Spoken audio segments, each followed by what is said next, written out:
Nosso Pai, que estás em toda parte, santificado seja o teu nome, no louvor de todas as criaturas. Venha a nós o teu reino de amor e sabedoria. Seja feita a tua vontade acima dos nossos desejos, tanto na terra quanto nos círculos espirituais. O pão nosso do corpo, da mente, dá-nos hoje. Perdoa as nossas dívidas, ensinando-nos a perdoar nossos devedores, com esquecimento de todo o mal. Não permitas que venhamos a cair sob os golpes da tentação de nossa própria inferioridade. Livrai-nos do mal que ainda reside em nós mesmos, porque só em Ti brilha a luz eterna do reino e do poder, da glória e da paz, da justiça e do amor, para sempre. Assim seja.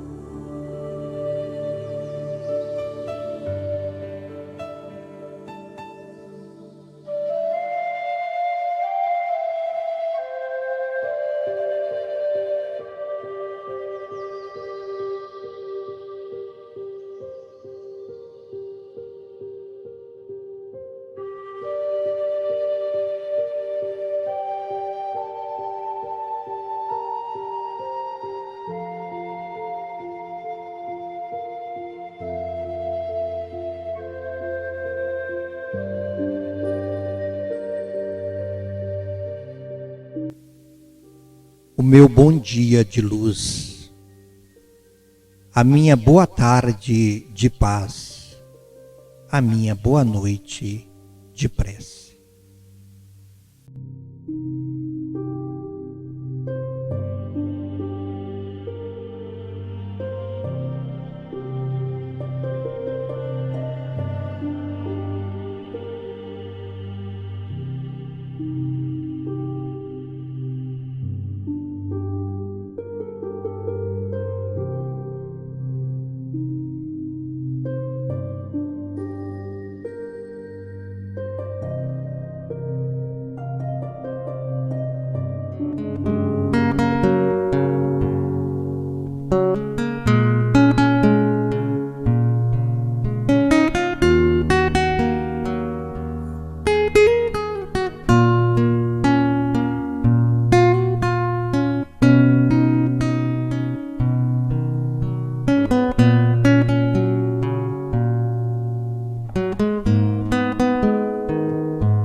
Sejam bem-vindos, queridos irmãos, a mais esse momento de reflexões.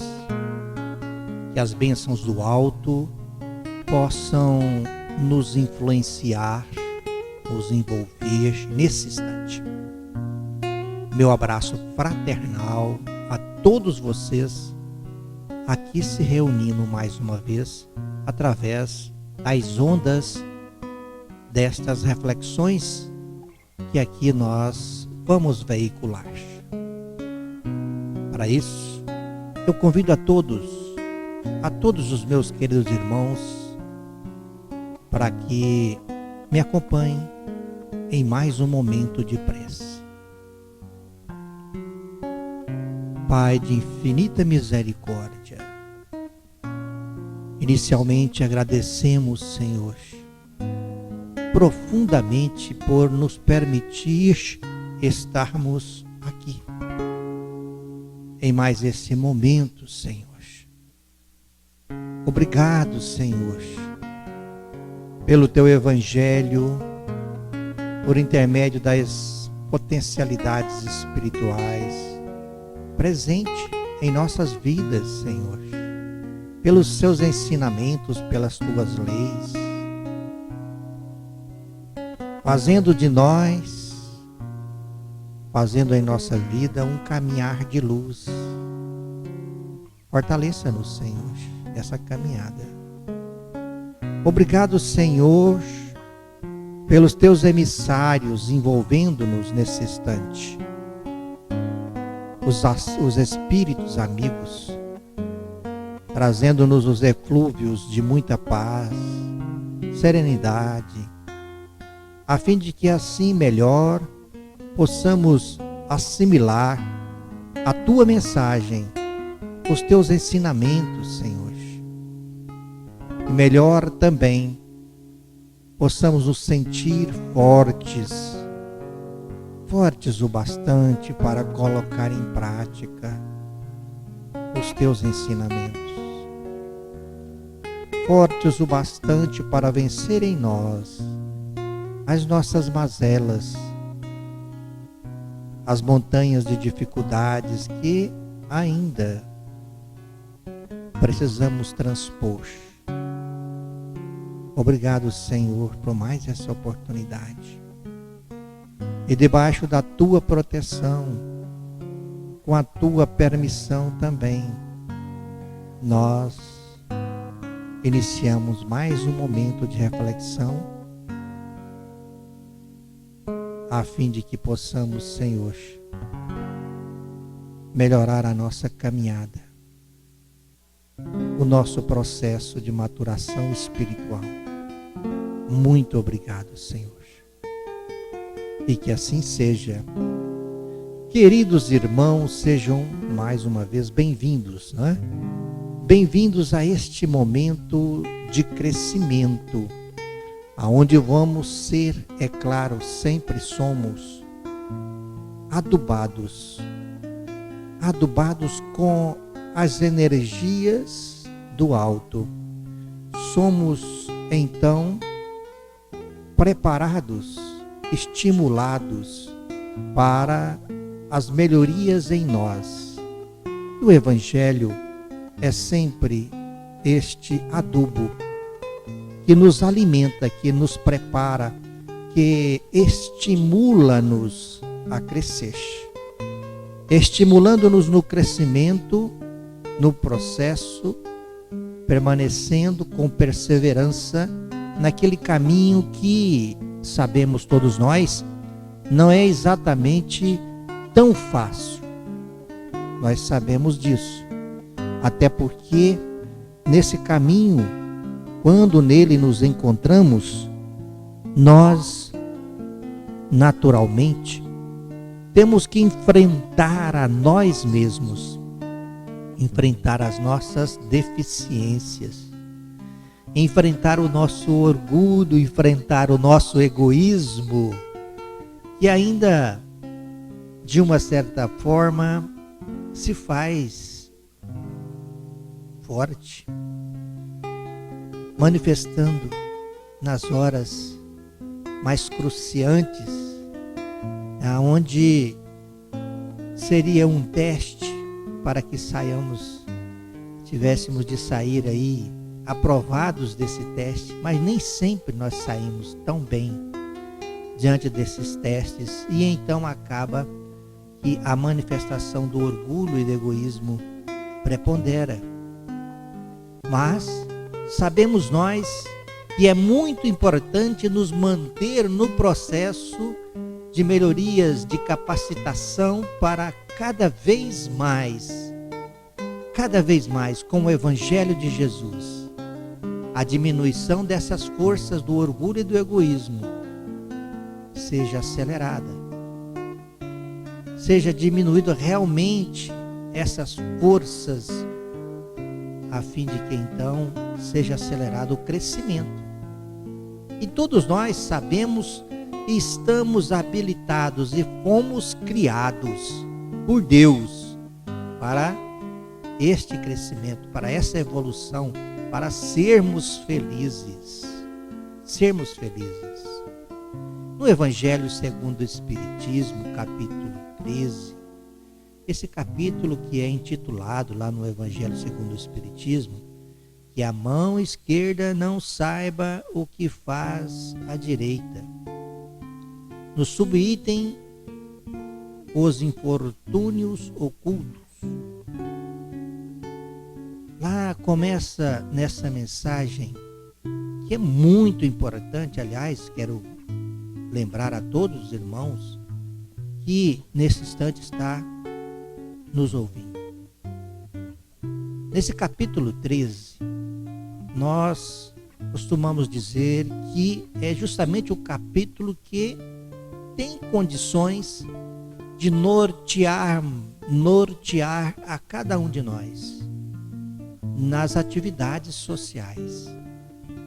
Tem condições de nortear qualquer um de nós e qualquer instituição espiritista ou não, a fim de que as suas atividades sociais sejam bem colocadas, bem calcadas no Cristo.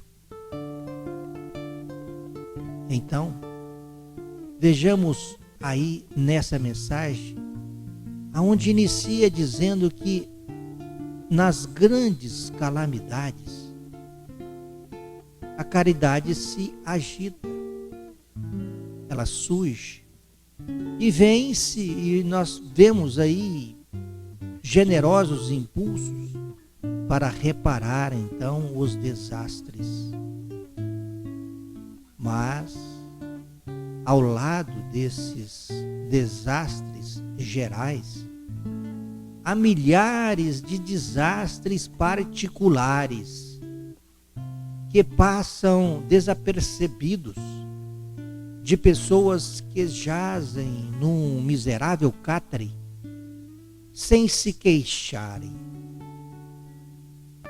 São esses os infortúnios discretos e ocultos que a verdadeira generosidade sabe descobrir, sem esperar que venham pedir assistência. A verdadeira generosidade, ou a verdadeira caridade, o desejo verdadeiro de fazer o bem, sabe, na sua sinceridade de agir, na sua sinceridade íntima e, claro, com a sua sensibilidade aumentada e calcada no amor verdadeiro, sabe descobrir esses infortúnios ocultos. Porque é como foi dito aqui no Evangelho segundo o Espiritismo. Ao lado desses desastres, como por exemplo, nós podemos colocar aqui em paralelo a esta expressão do Evangelho, desastres, nós podemos colocar as calamidades, as epidemias, os momentos difíceis da humanidade, das pessoas, de uma sociedade, de um estado, de um país, enfim. Ao lado desses desastres, sempre surge, é claro, as pessoas que são impulsionados a fazerem a caridade, ajudarem de alguma forma. Ali eles então se agitam, como diz aqui no Evangelho, e então essas pessoas saem de encontro a essas pessoas em estado de vulnerabilidade, junto ao fato que viveram e estão vivendo uma calamidade, um momento difícil.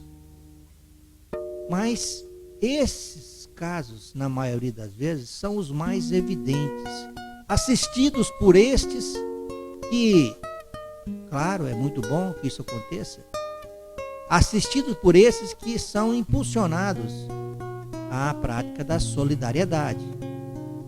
Mas, diz o Evangelho segundo o Espiritismo, ao lado desses que estão evidenciados, ao lado desses que estão sendo assistidos nessa multidão de irmãos envolvidos nessas calamidades, dessa multidão de pessoas vivendo situações difíceis e sendo, é claro, auxiliados por muitas pessoas, ao lado desses, diz o Evangelho, há milhares de pessoas, irmãos e irmãs nossas, que passam desapercebidos daquele auxílio, daquelas ações.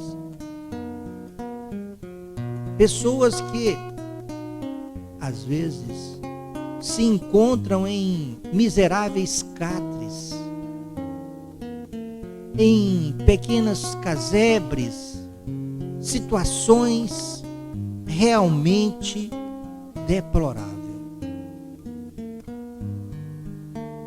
E melhor, essas pessoas, nesse estado que eu estou falando, na grande maioria das vezes, elas não estão a se queixarem. Elas não se apresentam, não falam, não se queixam.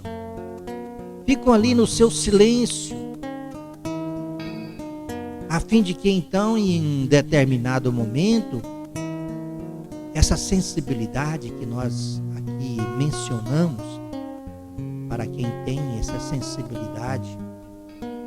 sensibilidade calcada no amor verdadeiro e sincero, só esta sensibilidade vai habilitar o homem ou a mulher, ou a qualquer um de nós, a reconhecer esse infortúnio oculto, a reconhecer. E nós podemos colocar em paralelo a esses infortúnios também, não só nesses casos aqui citados, aqui que eu coloquei, mas podemos lembrar de quantos infortúnios ocultos, queridos irmãos, queridas irmãs, existem passando desapercebidos dentro da nossa própria casa. Quantos filhos de pais órfãos de pais vivos, quantos esposos, quantas esposas, quantas mães, quantos pais esquecidos pelos seus filhos. E esses velhinhos, aquela mãe, aquele pai, em silêncio verbalmente, mas no íntimo grita por socorro, por um carinho, por uma atenção, por um acalento, a fim de que as aflições que intimamente estão assolando as suas emoções, os seus sentimentos, sejam acalentados, sejam diminuídos com um ato de amor de um filho, de um neto, de uma neta, de uma filha, de alguém.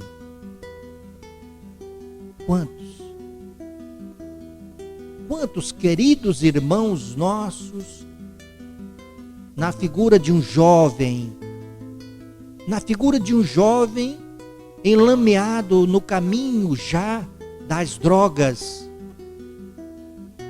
enlameado e aprofundado nos caminhos das drogas, dos vícios, que são, ao contrário, são julgados por nós. Em muitos momentos, você é um drogado, um delinquente. Mas o que passa esse irmão no seu mundo íntimo? O que talvez está sentindo aquele infortúnio oculto que é a mãe daquele jovem, que é o pai, que é a avó? O que estão sentindo esses infortúnios ocultos, necessitados de uma caridade moral? São infortúnios ocultos.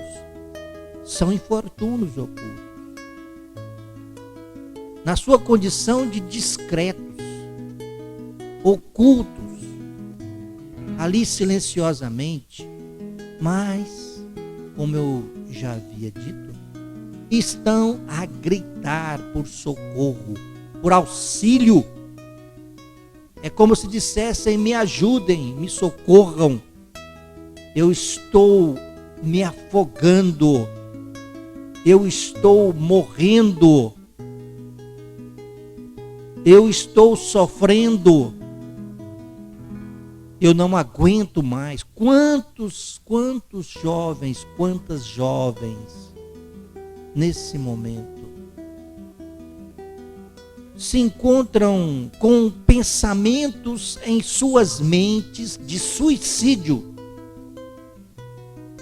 pensando em tirar as suas próprias vidas. Quantas pessoas estão passando por esse momento conflitoso consigo mesmo? São infortúnios ocultos. E somente a caridade moral verdadeira, somente o sentimento sensibilizante consegue perceber as nuances no ar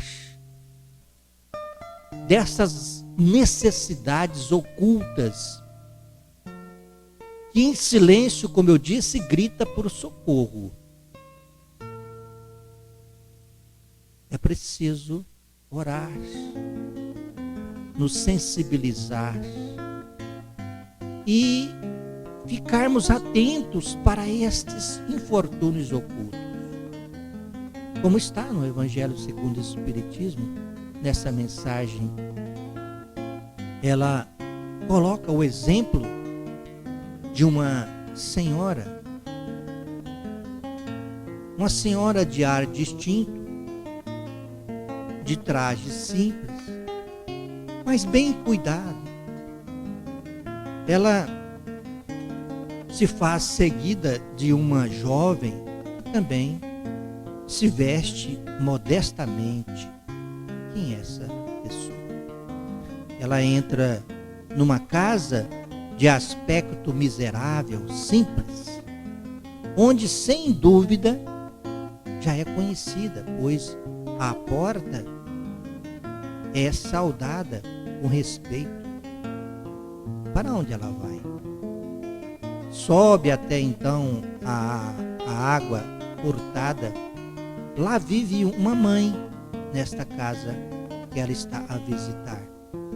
Lá vive uma mãe de família, rodeada pelos filhos pequeninos.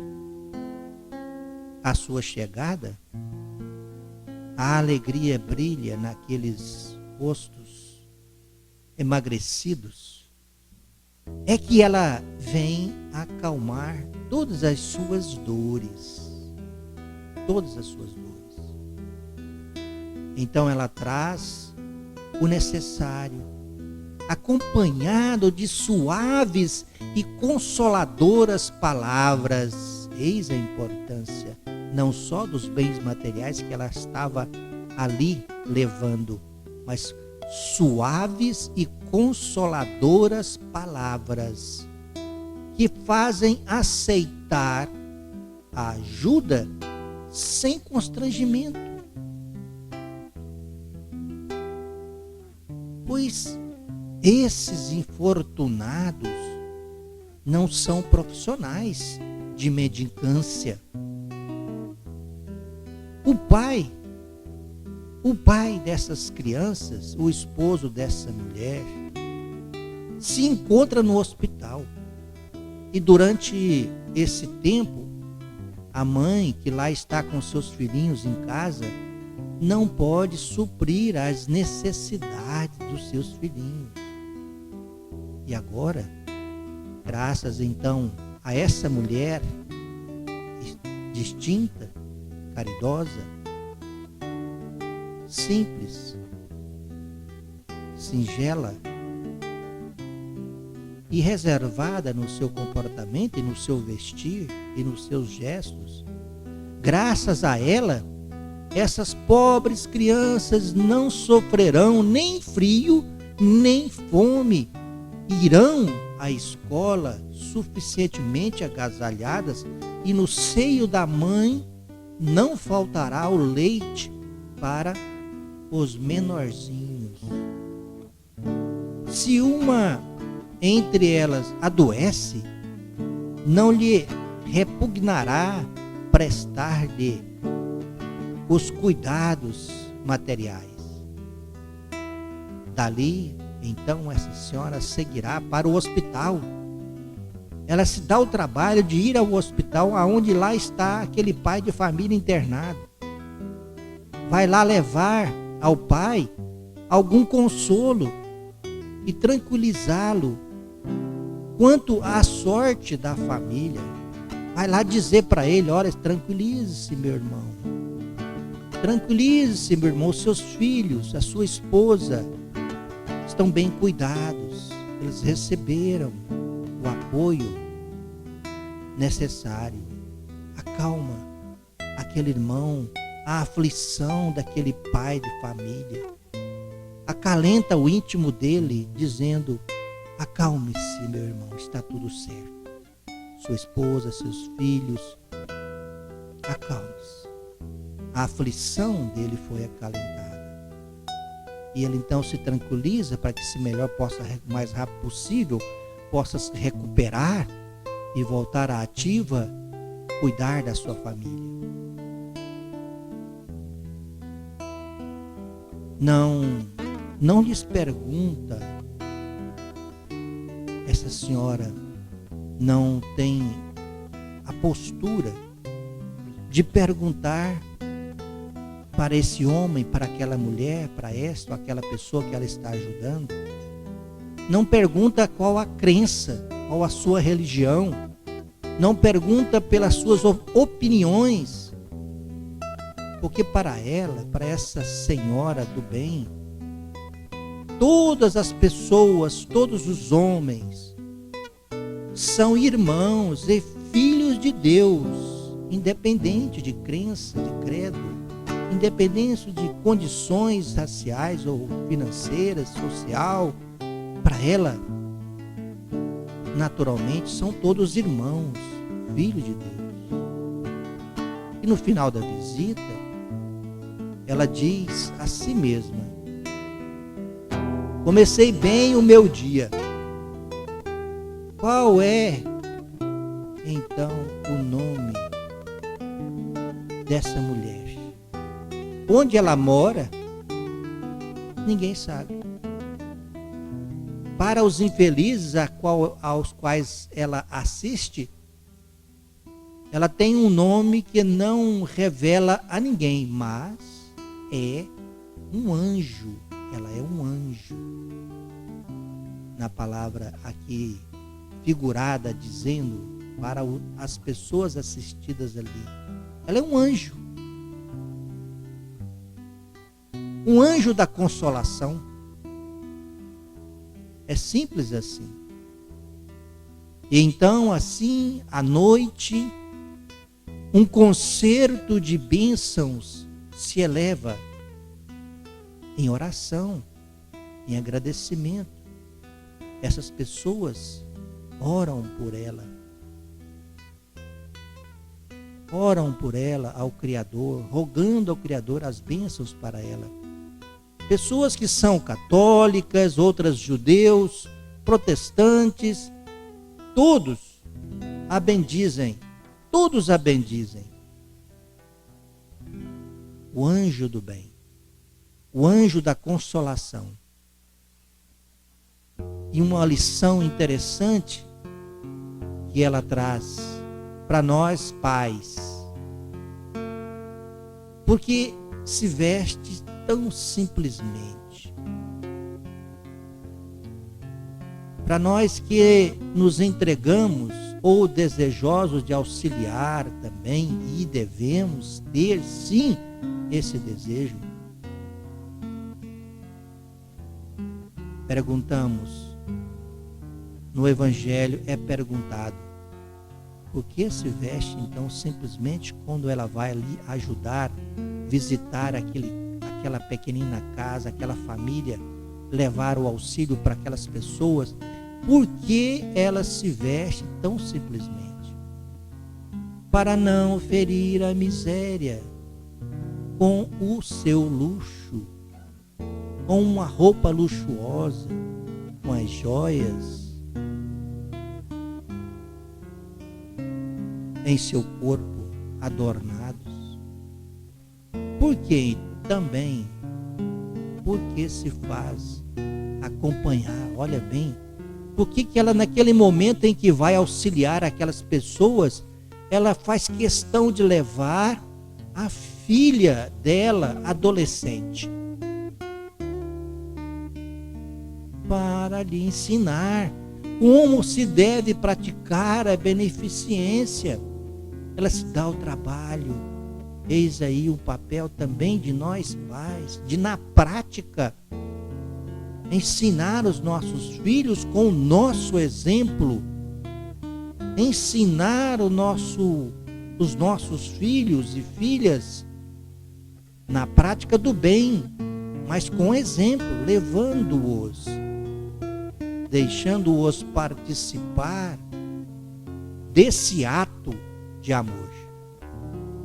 E essa filha também quer fazer a caridade, mas a mãe lhe diz, essa mãe generosa diz para sua filha: que podeis dar, minha filha, se nada tens de teu? Se te entrego alguma coisa para dares aos outros, que mérito terás? Serei eu, na verdade, quem farei a caridade, e tu quem terás? E tu quem terás o mérito? Isso não é justo. Quando formos visitar os doentes, disse ela à sua filha, ajudar-me-ás a cuidar deles, pois dar-lhes cuidados é dar alguma coisa. Isso não te parece suficiente? Nada mais simples, nada mais simples. Aprende, minha filha, a fazer costuras úteis, e assim confeccionarás roupinhas para essas criancinhas, podendo dar-lhes alguma coisa de ti mesma, que saiu do teu esforço, do teu trabalho, do teu empenho, minha filha. É assim que essa mãe verdadeiramente cristã vai formando também a sua filha na prática das virtudes ensinadas pelo Cristo. Aí nós podemos perguntar, ela é espírita? Que importa? Que importa se ela é espírita, se ela é católica, se ela é evangélica, se ela é muçulmana, enfim. O que importa é a nomenclatura religiosa que ela abraça. O importante é que ela tem no coração o desejo ardente de ser útil como uma cristã que é. Como espírita, nós podemos dizer, conhece o verdadeiro espírita pelo esforço que ele faz para domar as suas más inclinações. Sim, porque o verdadeiro espírita só é um verdadeiro espírita se ele for cristão nas suas ações, nas suas atitudes, domando nele mesmo as suas inclinações orgulhosas e egoístas, que não o deixa enxergar as aflições e dores alheias, as dores e aflições dos seus irmãos, das suas irmãs, de pessoas que estão ali próximas dele.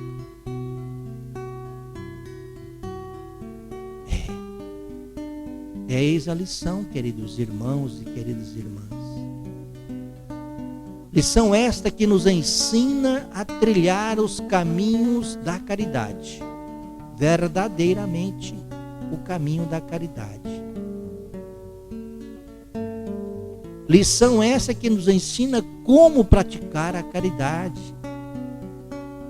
E realmente, mostra-nos o sentido da expressão de Jesus.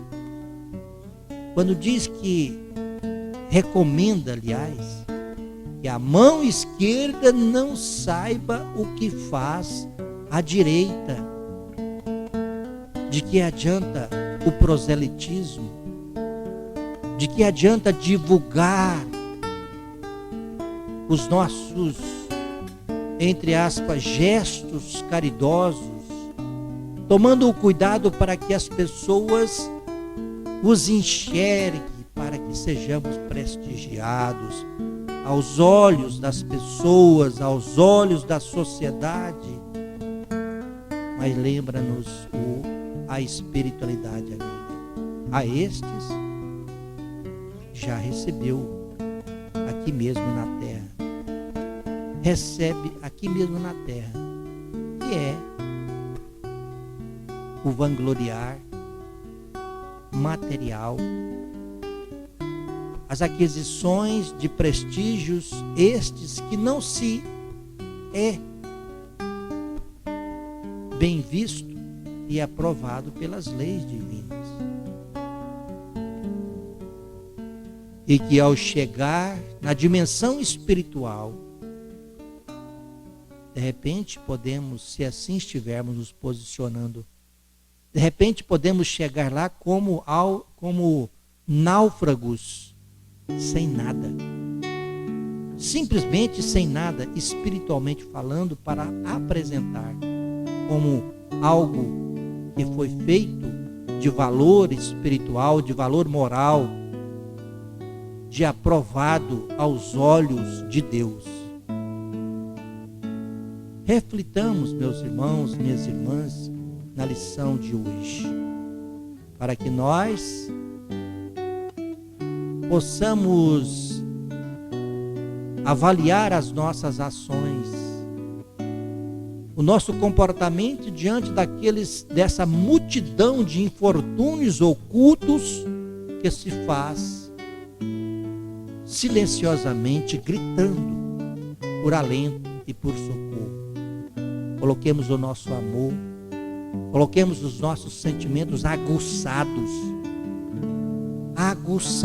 para perceber as dores alheias, as dores ocultas, as aflições ocultas, que nem sempre estão longe de nós, nem sempre estão distantes, estão próximas. Aliás, às vezes tão próximas, mas tão próximas, que pode ser, como eu disse, um filho, uma filha, uma esposa, um esposo, um pai, uma mãe, um irmão, uma irmã, alguém. Vamos prestar atenção. Roguemos a Deus que sensibilize-nos para esses fins, habilitando-nos para então melhor captar os infortúnios ocultos. Muito bem, meus queridos irmãos, agradecemos a Deus por essas reflexões importantes que acabamos de ter.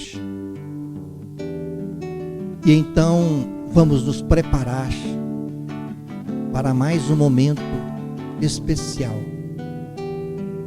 Um momento em que nós vamos receber o passe. Vamos mentalizar o nosso Mestre Jesus e dizer: Jesus, amigo nosso de todas as horas, permita, Senhor, nesse instante, vós que sois o médico dos médicos, permita que os seus emissários, os amigos espirituais, dos laboratórios invisíveis, possa estar do lado de cada um de nós nesse instante.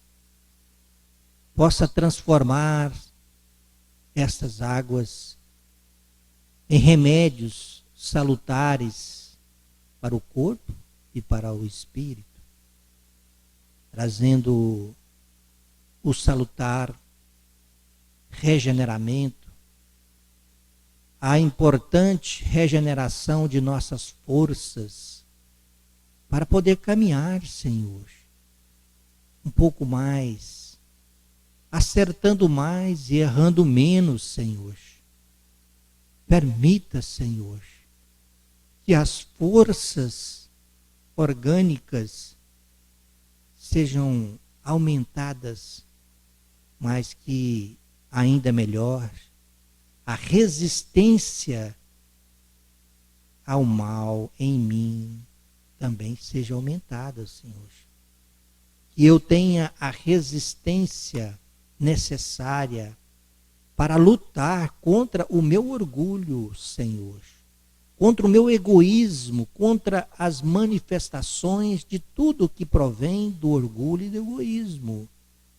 Dê-me forças, Senhor, para ser cada vez mais um homem ou uma mulher do bem, no caminho do bem, desenvolvendo em mim virtudes que ainda eu não tenha. Por isso, Senhor, eu rogo forças para o caminhar. E nesse instante de sintonia contigo, Senhor, permita que por intermédio dos seus emissários, espíritos amigos, venha aos fluidos benéficos, através dessa transfusão de energias, e esses fluidos benéficos penetre a partir do meu perispírito, visitando o meu corpo físico, todos os meus órgãos físicos, em especial, Senhor, aquele órgão que no momento, às vezes, se encontra um pouco mais fragilizado, necessitado de revigorar-se, de restabelecer, Senhor. Mas, Senhor, que seja feita a vossa vontade em primeiro lugar. Que seja feita a vossa vontade e que eu possa receber de acordo com os meus merecimentos, Senhor. Mas por tudo eu agradeço. Por tudo que tenho recebido da tua misericórdia, Senhor, eu agradeço profundamente. Sou grato, Senhor. Somos gratos às suas bênçãos recebidas. Obrigado, Senhor, obrigado. Que a felicidade e a gratidão, Senhor, esteja presente em meu coração, em meu caminhar, por onde for, aonde estiver, com quem eu estiver, em qualquer circunstância, Senhor, que eu estiver. Que a felicidade e a gratidão por ti, por tudo que tem recebido da tua misericórdia, eu possa ter essa postura cristã e a consciência clara, Senhor, para cada vez mais vencer, entender a mim mesmo e então assim me auto-evangelizar, me auto-educar espiritualmente, Senhor. Por tudo isso, por todas essas bênçãos recebidas nesse instante, pela visita dos teus emissários, dos amigos espirituais, nesse instante, aqui, em minha casa, em meu seio familiar, eu agradeço, Senhor. Muito obrigado, Senhor. Muito obrigado. Que assim seja. Queridos irmãos, após esse momento de transfusão de energias, com a prece que nós fizemos, nós encerramos mais esse momento. E rogamos a Deus que nós tenhamos outras tantas oportunidades como estas, para nos encontrar, para nos reunir em torno do Evangelho de Jesus, aclarados pela doutrina espírita, essa revivescência, essa luz nas nossas consciências, trazendo-nos o entendimento do sentido espiritual de tudo que Jesus assim vem nos ensinando. Obrigado, queridos irmãos. Um final de semana com muita paz, com muita saúde física e espiritual. E o Mestre Jesus, através dos seus emissários, permaneça no íntimo e nas ações de cada um de nós, agora e sempre. Fiquem todos com Deus.